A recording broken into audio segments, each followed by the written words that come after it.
بسم اللہ الرحمن الرحیم۔ حضرت جابر رضی اللہ عنہ بیان کرتے ہیں رسول اللہ صلی اللہ علیہ وآلہ وسلم نے فرمایا، حمد و ثنا اور صلاۃ و سلام کے بعد سب سے بہترین کلام اللہ کی کتاب ہے، اور بہترین طریقہ محمد صلی اللہ علیہ وآلہ وسلم کا طریقہ ہے۔ بدترین امور وہ ہیں جو نئے جاری کیے جائیں، اور ہر بدعت گمراہی ہے۔ مشکات المصابیح حدیث نمبر 141۔ حضرت ابن عباس رضی اللہ عنہ بیان کرتے ہیں رسول اللہ صلی اللہ علیہ وآلہ وسلم نے فرمایا، 3 قسم کے لوگ اللہ کو سخت ناپسندیدہ ہیں: حرم میں ظلم و ناانصافی کرنے والا، اسلام میں جاہلیت کا طریقہ تلاش کرنے والا، اور بڑی جد و جہد کے بعد کسی مسلمان کو ناحق قتل کرنے والا۔ مشکات المصابیح حدیث نمبر 142۔ حضرت ابو ہریرہ رضی اللہ عنہ بیان کرتے ہیں رسول اللہ صلی اللہ علیہ وآلہ وسلم نے فرمایا، میری ساری امت جنت میں جائے گی بجز اس شخص کے جس نے انکار کیا۔ عرض کیا گیا، کس نے انکار کیا؟ آپ صلی اللہ علیہ وآلہ وسلم نے فرمایا، جس شخص نے میری اطاعت کی وہ جنت میں جائے گا، اور جس نے میری نافرمانی کی گویا اس نے انکار کر دیا۔ مشکات المصابیح حدیث نمبر 143۔ حضرت جابر رضی اللہ عنہ بیان کرتے ہیں کچھ فرشتے نبی صلی اللہ علیہ وآلہ وسلم کے پاس آئے، آپ سو رہے تھے۔ انہوں نے کہا، تمہارے اس ساتھی کی ایک مثال ہے، وہ مثال ان کے سامنے بیان کر دو۔ ان میں سے بعض فرشتوں نے کہا، وہ تو سوئے ہوئے ہیں، جبکہ بعض نے کہا، بے شک آنکھیں سوئی ہوئی ہوتی ہیں لیکن دل بیدار ہے۔ پس انہوں نے کہا، ان کی مثال اس شخص جیسی ہے جس نے ایک گھر بنایا، اس میں دسترخوان لگایا اور ایک دائی کو بھیجا۔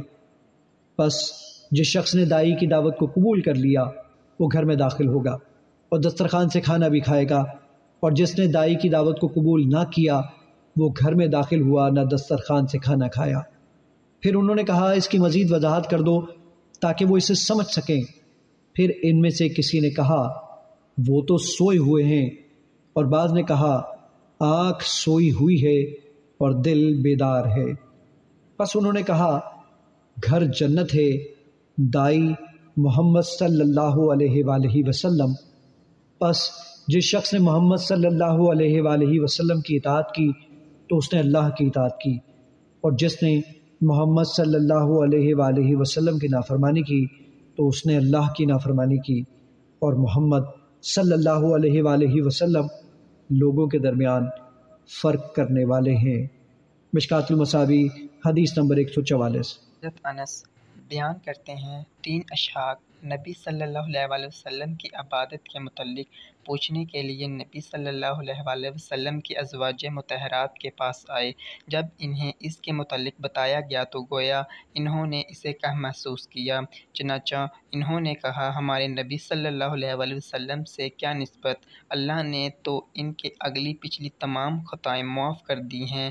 ان میں سے ایک نے کہا، میں تو ہمیشہ ساری رات نماز پڑھوں گا۔ دوسرے نے کہا، میں دن کے وقت ہمیشہ روزے رکھوں گا اور افطار نہیں کروں گا۔ اور تیسرے نے کہا، میں عورتوں سے احتجاب کروں گا اور میں کبھی شادی نہیں کروں گا۔ نبی صلی اللہ علیہ وآلہ وسلم نے ان کے پاس آئے اور پوچھا، تم وہ لوگ ہو جنہوں نے اس طرح کہا، اللہ کی قسم میں تم سے زیادہ اللہ سے ڈرتا ہوں اور تم سے زیادہ تقوی رکھتا ہوں، لیکن میں روزہ بھی رکھتا ہوں، افطار بھی کرتا ہوں، رات کو نماز بھی پڑھتا ہوں اور سوتا بھی ہوں، اور میں عورتوں سے شادی بھی کرتا ہوں۔ بس جو شخص میری سنت سے اعتراض کرے وہ مجھ سے نہیں۔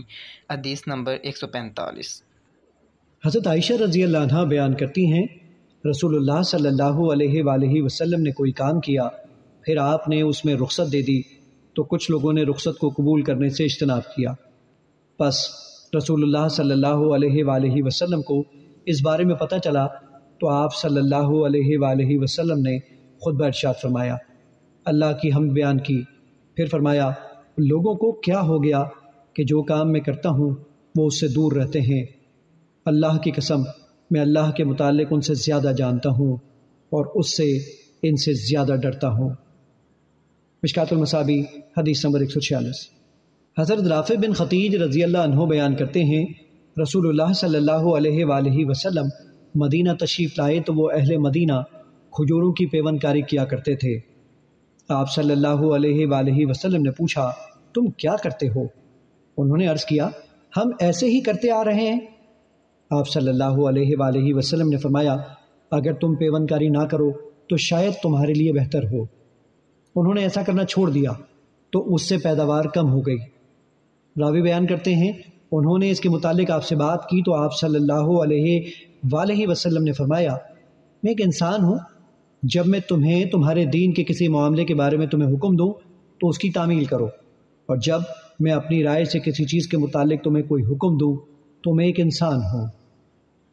مشکات المصابیح حدیث نمبر 147۔ حضرت ابو موسیٰ رضی اللہ عنہ بیان کرتے ہیں رسول اللہ صلی اللہ علیہ وآلہ وسلم نے فرمایا میری اور جس چیز کے ساتھ اللہ نے مجھے مبعوث کیا ہے اس کی مثال اس شخص جیسی ہے جو کسی قوم کے پاس آیا اور اس نے کہا میری قوم، میں نے اپنی آنکھوں سے لشکر دیکھا ہے اور میں واضح اور حقیقی طور پر آگاہ کرنے والا ہوں، لہذا تم جلدی سے بچاؤ کر لو۔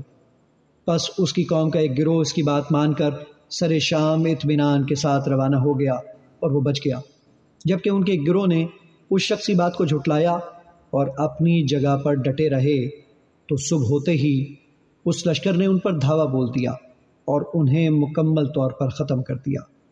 بس یہ اس شخص کی مثال ہے جس نے میری اطاعت کی اور میری لائی ہوئی شریعت کی اتباع کی، اور شخص کی مثال ہے جس نے میری نافرمانی کی اور میرے لائے ہوئے حق کی تکذیب کی۔ مشکات المصابیح حدیث نمبر 148۔ حضرت ابو ہریرہ رضی اللہ عنہ بیان کرتے ہیں رسول اللہ صلی اللہ علیہ وآلہ وسلم نے فرمایا میری مثال اس شخص کی سی ہے جس نے آگ جلائی، پس جب اس آگ نے اپنے ارد گرد کو روشن کر دیا تو پروانے اور آگ میں گرنے والے حشرات وغیرہ اس میں گرنا شروع ہو گئے، اور وہ شخص انہیں روکنے لگا لیکن وہ بازور اس میں گرنے لگے۔ پس میں تمہیں کمر سے پکڑ کر آگ سے روک رہا ہوں جبکہ تم بازور اسی میں گر رہے ہو۔ یہ بخاری کی روایت ہے اور مسلم کی روایت بھی اسی طرح ہے، اور اس کے آخر میں ہے آپ صلی اللہ علیہ وآلہ وسلم نے فرمایا میری اور تمہاری مثال اس طرح ہے کہ میں تمہیں کمر سے پکڑ کر آگ سے بچا رہا ہوں، آگ سے بچ کر میری طرف آ جاؤ، آگ سے بچ کر میری طرف آ جاؤ، لیکن تم مجھ سے بزور اس میں گر رہے ہو۔ مشکات المصابیح حدیث نمبر 149۔ حضرت ابو موسیٰ رضی اللہ عنہ بیان کرتے ہیں رسول اللہ صلی اللہ علیہ وآلہ وسلم نے فرمایا اللہ نے جو ہدایت اور علم دے کر مجھے مبعوث کیا ہے وہ کسی زمین پر برسنے والی موسلا دھار بارش کی طرح ہے۔ پس اس زمین کا ایک ٹکڑا بہت اچھا تھا، اس نے پانی کو قبول کیا اور اس نے بہت سا گھاس اور سبزہ اگایا، اور اس زمین کا کچھ ٹکڑا سخت تھا، اس نے پانی کو روک لیا، پس اللہ نے اس کے ذریعے لوگوں کو فائدہ پہنچایا، لوگوں نے خود پیا، جانوروں کو پلایا اور آب پاشی کی۔ جبکہ زمین کا ایک ٹکڑا صاف چٹیل تھا، وہاں بارش ہوئی تو وہ پانی روکتی ہے نہ سبزہ اگاتی ہے۔ پس یہی مثال اس شخص کی ہے جسے اللہ کے دین میں سمجھ بوجھ عطا کی گئی، اور اللہ نے جو تعلیمات دے کر مجھے مبعوث فرمایا ان سے اسے فائدہ پہنچا، پس اس نے خود سیکھا اور دوسروں کو سکھایا۔ اور یہی اس شخص کی مثال ہے جس نے ازراہ تکبر اس کی طرف سر نہ اٹھایا، اور اللہ نے جو ہدایت دے کر مجھے مبعوث فرمایا اسے قبول نہ کیا۔ مشکات المصابیح حدیث نمبر 150۔ حضرت عائشہ رضی اللہ عنہ بیان کرتی ہیں رسول اللہ صلی اللہ علیہ وآلہ وسلم نے یہ آیت تلاوت فرمائی، اللہ ہی وہ ذات ہے جس نے آپ پر یہ کتاب نازل کی، اس کی بعض آیتیں صاف واضح ہیں اور محکم ہیں، اور یہاں تک تلاوت فرمائی، اور وعظ و نصیحت کو صرف وہی لوگ سمجھتے ہیں جو عقل مند ہیں۔ جبکہ مسلم کی روایت میں ہے جب تم ایسے لوگوں کو دیکھو جو مختلف معنی کے متحمل آیات تلاش کرتے ہیں تو وہ ایسے لوگ ہیں جن کا اللہ نے دلوں میں کجی رکھنے والے نام رکھا ہے، تو تم ان سے بچو۔ مشکات المصابیح حدیث نمبر 151۔ حضرت عبداللہ بن عمر رضی اللہ عنہ بیان کرتے ہیں میں صبح سویرے رسول اللہ صلی اللہ علیہ وآلہ وسلم کی خدمت میں حاضر ہوا۔ راوی بیان کرتے ہیں آپ صلی اللہ علیہ وآلہ وسلم نے دو آدمیوں کی آواز سنی جو کہ کسی آیت کے بارے میں جھگڑ رہے تھے۔ رسول اللہ صلی اللہ علیہ وآلہ وسلم غصے کی حالت میں ہمارے پاس تشریف لائے غصے کے آثار آپ کے چہرے پر نمایاں تھے۔ آپ صلی اللہ علیہ وآلہ وسلم نے فرمایا، تم سے پہلی قومیں کتاب میں اختلاف کرنے کی وجہ سے ہلاک ہوئیں۔ مشکات المصابیح حدیث نمبر 152۔ حضرت سعد بن ابی وقاص رضی اللہ عنہ بیان کرتے ہیں، رسول اللہ صلی اللہ علیہ وآلہ وسلم نے فرمایا، مسلمانوں کے حق میں وہ مسلمان سب سے بڑا مجرم ہے جس نے کسی ایسی چیز کے بارے میں اپنے نبی سے دریافت کیا جو پہلے حرام نہیں تھی، لیکن اس کے دریافت کرنے کی وجہ سے اسے حرام کر دیا گیا۔ مشکات المصابیح حدیث نمبر 153۔ حضرت ابو ہریرہ رضی اللہ عنہ بیان کرتے ہیں، رسول اللہ صلی اللہ علیہ وآلہ وسلم نے فرمایا، آخری دور میں فریب کار جھوٹے لوگ ہوں گے، وہ تمہارے پاس ایسی احادیث لائیں گے جو تم نے سنی ہوں گی نہ تمہارے آباء نے، بس اپنے آپ کو ان سے اور انہیں اپنے آپ سے دور رکھو تاکہ وہ تمہیں گمراہی اور فتنے میں مبتلا نہ کر دیں۔ مشکات المصابیح حدیث نمبر 154۔ حضرت ابو ہریرہ رضی اللہ عنہ بیان کرتے ہیں، اہل کتاب تورات عبرانی زبان میں پڑھا کرتے تھے اور اہل اسلام کے لیے عربی زبان میں اس کی تفسیر بیان کیا کرتے تھے۔ رسول اللہ صلی اللہ علیہ وآلہ وسلم نے فرمایا، اہل کتاب کی تصدیق کرو نہ تکذیب، بلکہ کہو ہم اللہ پر اور جو ہماری طرف نازل کیا گیا اس پر ایمان لائے۔ مشکات المصابیح حدیث نمبر 155۔ حضرت ابو ہریرہ رضی اللہ عنہ بیان کرتے ہیں، رسول اللہ صلی اللہ علیہ وآلہ وسلم نے فرمایا، آدمی کے جھوٹا ہونے کے لیے بس یہی کافی ہے کہ وہ ہر سنی سنائی بات تحقیق کیے بغیر بیان کر دے۔ مشکات المصابیح حدیث نمبر 156۔ ابن مسعود رضی اللہ عنہ بیان کرتے ہیں، رسول اللہ صلی اللہ علیہ وآلہ وسلم نے فرمایا، اللہ نے مجھ سے پہلے جس نبی کو مبعوث فرمایا تو اس نبی کی اس کی امت میں کچھ معاون اور کچھ عام ساتھی ہوتے ہیں، وہ اس کی سنت کو قبول کرتے اور اس کے حکم کی اتباع کرتے ہیں، پھر ان کے بعد برے جانشین آ جائیں گے، وہ ایسی بات کریں گے جس پر ان کا عمل نہیں ہوگا اور ایسے کام کریں گے جن کا انہیں حکم نہیں دیا گیا ہوگا، بس جو شخص اپنے ہاتھ کے ساتھ ان سے جہاد کرے گا وہ مومن ہے، جو اپنے زبان کے ساتھ ان سے جہاد کرے گا وہ مومن ہے، اور جو دل سے ان سے جہاد کرے گا تو وہ بھی مومن ہے، اور اس کے بعد رائی کے دانے کے برابر بھی ایمان نہیں۔ مشکات المصابیح حدیث نمبر 157۔ حضرت ابو ہریرہ رضی اللہ عنہ بیان کرتے ہیں، رسول اللہ صلی اللہ علیہ وآلہ وسلم نے فرمایا، جو شخص ہدایت کی طرف دعوت دے تو اسے بھی اس ہدایت کی اتباع کرنے والوں کے مثل ثواب ملے گا، اور یہ ان کے اجر میں کوئی کمی نہیں کرے گا، اور جو شخص کسی گمراہی کی طرف دعوت دے تو اسے بھی اس گمراہی کی اتباع کرنے والوں کے مثل گناہ ملے گا، اور یہ ان کے گناہ میں کوئی کمی نہیں کرے گا۔ مشکات المصابیح حدیث نمبر 158۔ حضرت ابو ہریرہ رضی اللہ عنہ بیان کرتے ہیں، رسول اللہ صلی اللہ علیہ وآلہ وسلم نے فرمایا، اسلام اجنبیت کے عالم میں شروع ہوا اور عنقریب اسی حالت میں لوٹ جائے گا جیسے شروع ہوا، پس اجنبیوں یعنی جنہوں نے اسلام کے ابتدائی دور اور آخری دور میں اسلام کا ساتھ دیا کے لیے خوشخبری ہے۔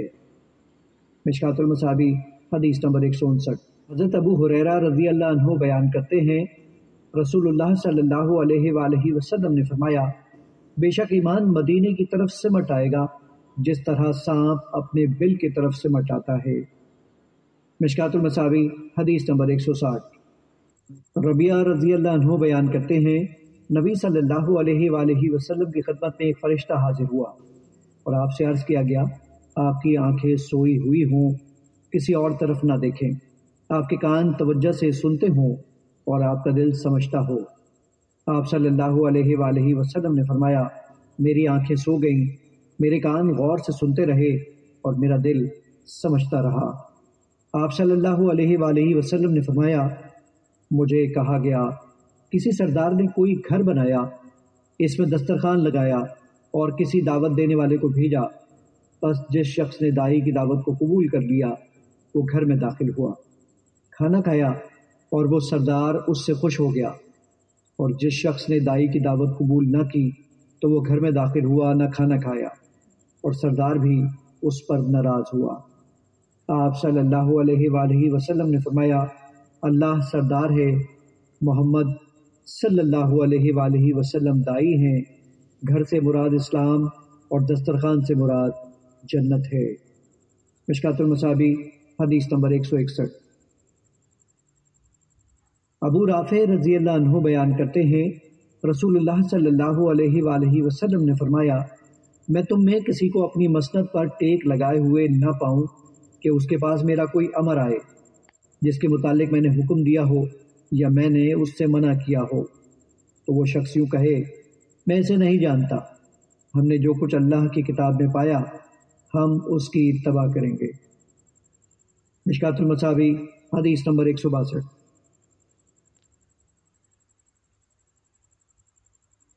مقداد رضی اللہ عنہ بیان کرتے ہیں رسول اللہ صلی اللہ علیہ وآلہ وسلم نے فرمایا سن لو، مجھے قرآن اور اس کے ساتھ اس کی مثل عطا کی گئی ہے، سن لو، قریب ہے کہ کوئی شکم سیر شخص اپنی مسند پر یوں کہے تم اس قرآن کو لازم پکڑو، پس تم جو چیز اس میں حلال پاؤ اسے حلال سمجھو اور تم جو چیز اس میں حرام پاؤ تو اسے حرام سمجھو۔ حالانکہ اللہ کے رسول صلی اللہ علیہ وآلہ وسلم نے جس چیز کو حرام قرار دیا ہے وہ ایسے ہی ہے جیسے اللہ نے حرام قرار دیا ہے۔ سن لو، پالتو گدھے، کچھلی والے درندے اور ذمے کی گری پڑی کوئی چیز الا یہ کہ وہ خود اس سے بے نیاز ہو جائے تمہارے لیے حلال نہیں، اور جو شخص کسی قوم کے ہاں پڑاؤ ڈالے تو ان لوگوں پر لازم ہے کہ وہ اس کی ضیافت کریں، اور اگر وہ اس کی ضیافت نہ کریں تو پھر اسے حق حاصل ہے کہ وہ اپنی ضیافت کے برابر ان سے وصول کرے۔ مشکات المصابی حدیث نمبر 163۔ ابن ساریہ رضی اللہ عنہ بیان کرتے ہیں رسول اللہ صلی اللہ علیہ وآلہ وسلم کھڑے ہوئے اور فرمایا کیا تم میں سے کوئی اپنی مسند پر ٹیک لگا کر یہ گمان کرتا ہے اللہ نے صرف وہی کچھ حرام قرار دیا ہے جس کا ذکر قرآن میں ہے؟ سن لو، اللہ کی قسم میں نے بھی کچھ چیزوں کے بارے میں حکم دیا ہے، واضح و نصیحت کی اور کچھ چیزوں سے منع کیا، بلا شبہ وہ بھی قرآن کے مثل ہیں بلکہ اس سے بھی زیادہ ہے۔ بے شک اللہ نے تمہارے لیے حلال نہیں کیا کہ تم بلا اجازت اہل کتاب ذمیوں کے گھروں میں داخل ہو جاؤ، اور جب تک وہ تمہیں جزیہ دیتے رہیں ان کی خواتین کو مارنا، ان کے پھل کھانا تمہارے لیے حلال نہیں۔ مشکات المصابی حدیث نمبر 164۔ ابن ساریہ رضی اللہ عنہ بیان کرتے ہیں ایک روز رسول اللہ صلی اللہ علیہ وآلہ وسلم نے ہمیں نماز پڑھائی، پھر آپ نے اپنا رخ انور ہماری طرف کیا تو ایک بڑے بلیغ انداز میں ہمیں واضح نصیحت فرمائی جس سے آنکھیں اشکبار ہو گئیں اور دل ڈر گئے۔ ایک آدمی نے عرض کیا اللہ کے رسول یہ تو الوداعی نصیحتیں معلوم ہوتی ہیں، بس آپ ہمیں وصیت فرمائیں۔ تو آپ صلی اللہ علیہ وآلہ وسلم نے فرمایا میں تمہیں اللہ کا تقوی اختیار کرنے، سننے اور اطاعت کرنے کی وصیت کرتا ہوں، خواہ وہ امیر حبشی غلام ہو، کیونکہ تم میں سے جو شخص میرے بعد زندہ رہے گا وہ بہت اختلاف دیکھے گا، پس تم پر میری اور ہدایت یافتہ خلفائے راشدین کی سنت لازم ہے، پس تم اس سے تمسک اختیار کرو اور داڑھوں کے ساتھ اسے پکڑ لو، اور دین میں نئے کام جاری کرنے سے بچو، کیونکہ دین میں ہر نیا کام بدعت ہے اور ہر بدعت گمراہی ہے۔ مشکات المصابی حدیث نمبر 165۔ حضرت عبداللہ بن مسعود رضی اللہ عنہ بیان کرتے ہیں رسول اللہ صلی اللہ علیہ وآلہ وسلم نے ہمارے لیے خط کھینچا، پھر فرمایا یہ اللہ کی راہ ہے۔ پھر آپ صلی اللہ علیہ وآلہ وسلم نے اس کے دائیں بائیں کچھ خط کھینچے اور فرمایا یہ اور راہیں ہیں، اور ان میں سے ہر راہ پر ایک شیطان ہے جو اس راہ کی طرف بلاتا ہے۔ پھر آپ صلی اللہ علیہ وآلہ وسلم نے یہ آیت تلاوت فرمائی یہ میری سیدھی راہ ہے بس اس کی اتباع کرو۔ مشکات المصابی حدیث نمبر 166۔ عبداللہ بن عمر رضی اللہ عنہ بیان کرتے ہیں رسول اللہ صلی اللہ علیہ وآلہ وسلم نے فرمایا تم میں سے کوئی شخص مومن نہیں ہو سکتا حتیٰ کہ اس کی خواہشات میری لائی ہوئی شریعت کے تابع ہو جائیں۔ مشکات المصابی حدیث نمبر 167۔ بلال بن حارث رضی اللہ عنہ بیان کرتے ہیں رسول اللہ صلی اللہ علیہ وآلہ وسلم نے فرمایا، جس نے میری کسی ایسی سنت کا احیاء کیا جسے میرے بعد ترک کر دیا گیا تو اسے بھی اس پر عمل کرنے والوں کے برابر ثواب ملے گا اور ان کے اجر میں کوئی کمی نہیں ہوگی، اور جس نے بدعت و ضلالت کو جاری کیا جسے اللہ اور اس کے رسول پسند نہیں کرتے تو اسے بھی اتنا ہی گناہ ملے گا جتنا اس پر عمل کرنے والوں کو ملے گا، اور ان کے گناہوں میں کوئی کمی نہیں ہوگی۔ مشکات المصابیح حدیث نمبر 168۔ اسے ترمذی نے روایت کیا ہے۔ مشکات المصابیح حدیث نمبر 169۔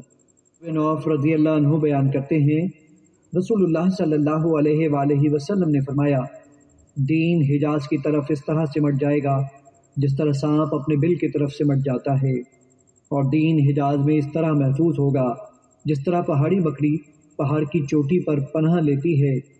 بے شک دین کا آغاز اجنبیت کے عالم میں ہوا اور وہ عنقریب اسی حالت میں لوٹ جائے گا جیسے شروع ہوا۔ ایسے اجنبیوں کے لیے خوشخبری ہے، اور یہی وہ لوگ ہیں جو میری سنت کی اصلاح و احیا کریں گے جسے لوگوں نے میرے بعد خراب کر دیا ہوگا۔ مشکات المصابیح حدیث نمبر 170۔